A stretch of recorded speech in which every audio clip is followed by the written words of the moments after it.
Kad je sve izašlo, mislio sam da sam pod stresom i da ću biti jako jadan i uplašen zbog izlaska tog članka. Više od 2 desetljeća Serena Williams nizala je pobjede noseći bol, koju je svijet jedva primjećivao. No, nakon što je preživjela tugu, bolest, majčinstvo i godine borbe da dokaže kako joj je u samom vrhu i mjesto, nešto se napokon promijenilo.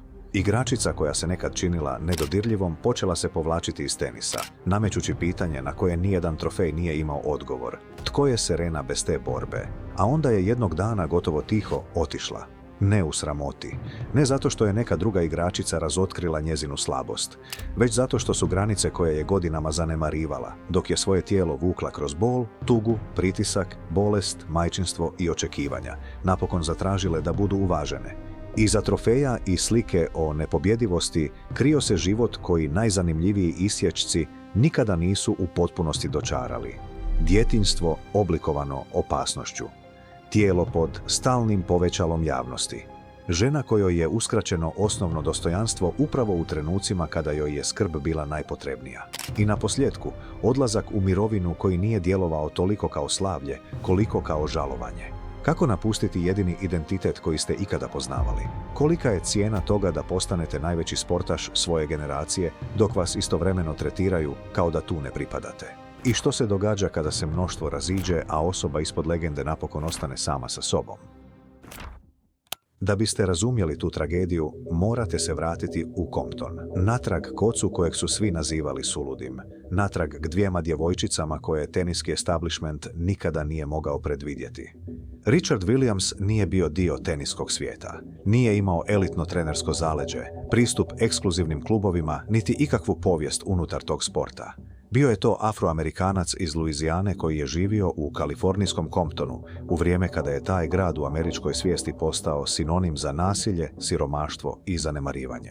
No, 1978. godine Richard je na televiziji gledao ženski teniski turnir i vidio igračicu kako prima pobjednički ček od $40.000. Okrenuo se supruzi Oracene Price i rekao joj da moraju odgojiti kćeri koje će zavladati tenisom.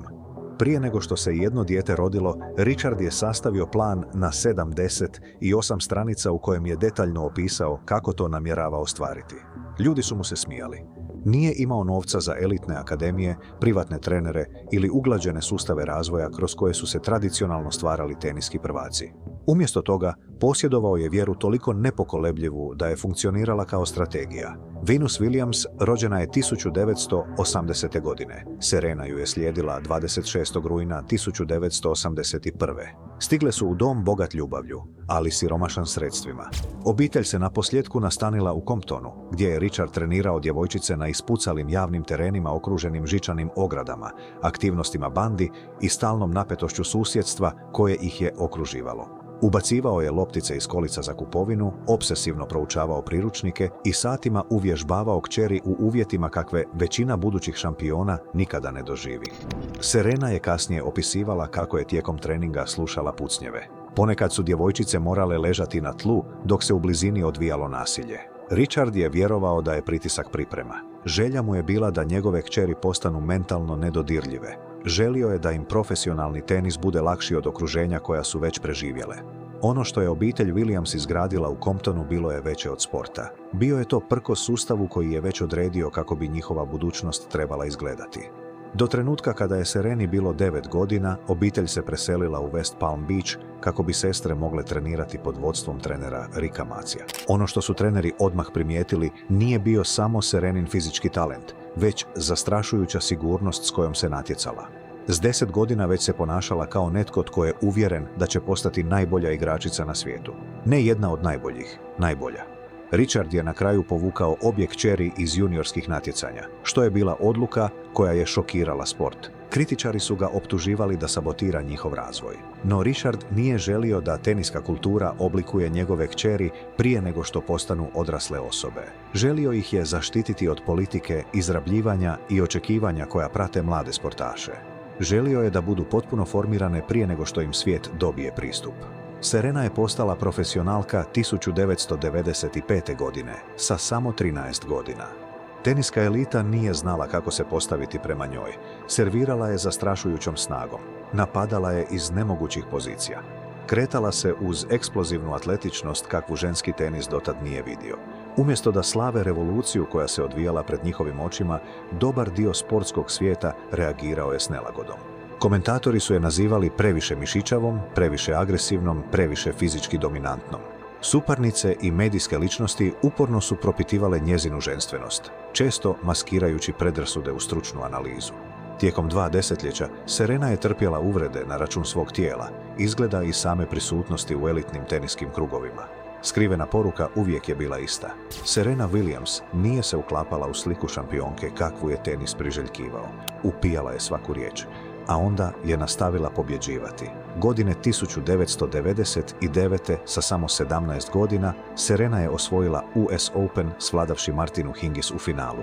Bio je to njezin prvi Grand Slam naslov, izvojevan uz toliku pribranost i snagu da su kritičari istog trena prestali sumnjati može li pobijediti i počeli se pitati može li to održati. Održala je to više od 20 godina. 23 Grand Slam naslova u pojedinačnoj konkurenciji, 4 olimpijska zlata, dominacija kroz više generacija suparnica. Statistička karijera toliko nadmoćna da su rasprave o najboljoj igračici svih vremena postale neodvojive od njezina imena. No, brojke ne mogu objasniti pravu cijenu te veličine. Do 2002. godine Serena je postala najbolja igračica na svijetu. Osvojila je 4 uzastopna Grand Slama, Roland Garros, Wimbledon, US Open i Australian Open. Pothvat kasnije nazvan Serena Slam. Imala je tek 20 godina. Ipak teniska elita tražila je razloge da to umanji. Možda je privremeno. Možda će se suparnice prilagoditi. Možda ova razina nije mogla potrajati. Godine 2015. u dobi od 33 godine Serena je ponovno ostvarila Serena Slam. Više od jednog desetljeća dijelilo je te vrhunce. Unutar tog desetljeća nizali su se tuga, ozljede, bolest, usamljenost i pritisak koji većina sportaša nikada ne bi preživjela. Godine 2003. Serenina starija polusestra Yetunde Price ubijena je u Comptonu. Imala je 31 godinu i bila je majka 3 djece. Taj gubitak razorio je obitelj. Serena je o tome rijetko javno govorila u detalje. Vratila se natjecanjima i nastavila pobjeđivati. No ljudi bliski njoj primijetili su promjenu. Neka tuga ne blijedi. Ona se trajno nastani u tijelu. Zamislite da takvu bol nosite na stadione ispunjene kamerama, očekivanjima i pritiskom. Zamislite da nastupate pred milijunima dok privatno oplakujete voljenu osobu. Javnost je vidjela trofeje. Serena je ispod njih nosila nevidljiv teret. Zatim su uslijedile ozljede, problemi s koljenima, problemi sa stopalima, uzastopni fizički slomovi nakon godina iscrpljujućih pokreta i eksplozivne igre. Godine 2010. nakon što je u hotelu stala na razbijeno staklo, Serena je teško ozlijedila stopalo te je bila potrebna operacija. Trenutak nije mogao biti gori. Nedugo prije toga igrala je još jedno finale Wimbledona i pripremala se za obranu naslova. No čak su i te ozljede pale u sjenu nečeg daleko strašnijeg. Godine 2011. Serena je pretrpjela plućnu emboliju. Više krvnih ugrušaka u plućima. To stanje može biti kobno. Iznenada, najveća sportašica u ženskom tenisu više se nije borila za naslove. Borila se za goli život. Hospitalizirana je, stavljena na lijekove protiv zgrušavanja krvi i prisiljena na mjesece oporavka i liječenja. Uslijedile su komplikacije. Liječnici su je neprestano nadzirali. A onda se nekako ponovno vratila. Svijet je jedva zastao prije nego što je nastavio s raspravama o njezinom servisu, kretanju i formi. To je teret nepobjedivosti u javnom životu. Jednom kada vas ljudi definiraju kao nezaustavljivu osobu, prestaju vam dopuštati da budete krhki. Bol postaje sporedna u odnosu na produktivnost. Preživljavanje postaje očekivano. Patnja postaje nevidljiva. Ipak Serena se vratila i ispisala možda najnevjerojatniji drugi čin u povijesti tenisa. Do 2015. godine, s 33 godine, ostvarila je jednu od najboljih sezona kojima je ovaj sport ikada svjedočio. Te je godine osvojila 3 Grand Slam naslova i bila na samo 2 pobjede od ostvarivanja prvog kalendarskog Grand Slama još od Steffi Graf 1988. godine. Zatim je uslijedio poraz u polufinalu US Opena od Roberte Vinci, jedno od najvećih iznenađenja u povijesti tenisa. Pritisak koji je tog ljeta okruživao Serenu postao je nesnosan. Svaki je meč nosio težinu povijesti. Svaka je pogreška punila naslovnice. Svaka konferencija za novinare zahtijevala je emocionalnu suzdržanost. Nakon poraza Serena je sjedila pred novinarima i smireno odgovarala na pitanja, čak i dok je proživljavala jedan od najbolnijih poraza u karijeri. Svijet je čekao suze. Odbila im je pružiti to zadovoljstvo, jer Serena Williams je davno naučila da se ranjivost često smatra slabošću, osobito za crnkinje u elitnim krugovima. A onda je došlo majčinstvo. Godine 2017. Serena je osvojila Australian Open dok je bila trudna. Čak i za njezine standarde to je zvučalo nemoguće. Nekoliko tjedana kasnije povukla se iz tenisa kako bi se pripremila za rođenje kćeri Olimpije Ohanian. Ono što je uslijedilo postalo je jedno od najstrašnijih iskustava u njezinom životu. Nakon porođaja hitnim carskim rezom, Serena je odmah prepoznala simptome slične plućnoj emboliji koju je pretrpjela godinama ranije. Medicinskom osoblju rekla je kako vjeruje da se krvni ugrušci ponavljaju.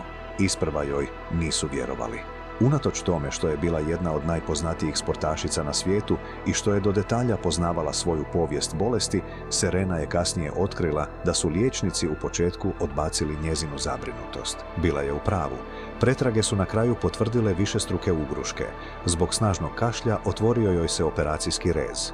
Uslijedile su nove komplikacije, uključujući hematom u abdomenu.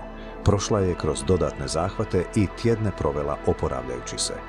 Jedna od najvećih sportašica u povijesti zamalo je umrla nakon porođaja, jer je medicinsko osoblje odbilo slušati što im govori. Serena je u tom trenutku shvatila nešto užasno. Ako se to moglo dogoditi nekome s njezinom prepoznatljivošću, bogatstvom i pristupom, što se tek događa ženama bez tih prednosti? To iskustvo promijenilo je njezino poimanje zdravstvene skrbi za majke, rase i ranjivosti. Ipak, ponovno se vratila tenisu, no povratak nakon majčinstva bio je drugačiji. Not jer je Serena izgubila svoju veličinu, već zato što se svijet oko nje promijenio. Sada je bila starija. Usklađivala je vrhunska natjecanja s roditeljstvom. Tijelo joj je nosilo tragove godina ozljeda i operacija. Svaki se turnir počeo promatrati kao odbrojavanje do mirovine, a ispod svega toga krila se još jedna stvarnost o kojoj je Serena rijetko javno govorila. Prvi put u životu tenis više nije bio središte njezinog identiteta. Desetljećima se svaki dio njezinog postojanja vrtio oko vrhunskog rezultata. Trening, pobjeda, oporavak, žrtva, očekivanja javnosti.